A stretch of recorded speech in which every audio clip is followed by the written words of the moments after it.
పొద్దంతా రామభజన, భోజనాలు, డీజేలు, దున్నపోతులాగా ఎగరడాలు, వాని మీద వీడి హోలీ పండుగలు ఆడుకోవడాలు. ఎవడో పనికి మాలినటువంటి జనవరి 1ను 31ను వీళ్ళు చావు బతుకుల మధ్యలో బాగా మందు తాగి రాత్రి రాత్రి ఏదో వచ్చినట్టు ఉగాది పండుగ ఈ గొర్రెకి తెలియదు, ఈ కొండ గొర్రెకు శివరాత్రి గురించి వీడికి తెలియదు, హోలీ పండుగ యొక్క లక్ష్యం ఏందో వీడికి తెలియదు. కానీ జనవరి 31 డిసెంబర్ 31 నాడు వస్తే మాత్రం స్నేహితులతో వెళ్ళి ముగ్గురు వెళ్ళి రాత్రి రాత్రి కొన్ని కోట్ల మంది హిందువులే చచ్చిపోతున్నారు. ఏ క్రిస్టియన్ ఏ ముస్లిం కూడా బయటికి రాడు, పాపం వాడి భజన వాడు చేసుకుంటాడు ఇళ్లలో. కానీ ఈ దొంగనా కొడుకులే అందులో పోయి చావుకు దగ్గర అవుతున్నారు అనేటువంటిది అభియోగం ఉన్నది. కాబట్టి హిందువులే మారాలి. ఎట్లా మారాలి అంటే మన సనాతనం ఏందో తెలుసుకోవాలి.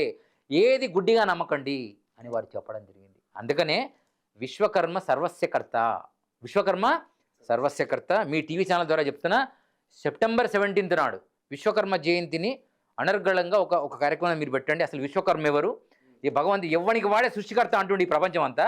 అసలు సృష్టికర్త ఎవరు, దీని వెనక సిస్టమ్ ఏమున్నది, దీనికి వేమన వారు ఏం చెప్పారు, ప్రపంచం అంతా ఏం చెప్పింది. ఈరోజు నువ్వు కూర్చున్నటువంటి ఈ స్ట్రక్చర్, కూర్చున్న కుర్చీ, రేవంత్ రెడ్డి కింద ఉన్న కుర్చీ, రేవంత్ రెడ్డికి తీసుకెళ్లే డ్రైవర్ కారు, ఇవన్నీ ఈ యొక్క ఆనాడు రాజులకు ఉన్న శీలాలు, కత్తులు, కటోర్లు, ఈరోజు సాలాజింగ్ మ్యూజియంలో ఉన్నటువంటి శిల్పాలు, చిత్రాలు అన్నీ కూడా ఈ ప్రపంచానికి ఏదైతే ఉందో అతనే విశ్వకర్మ.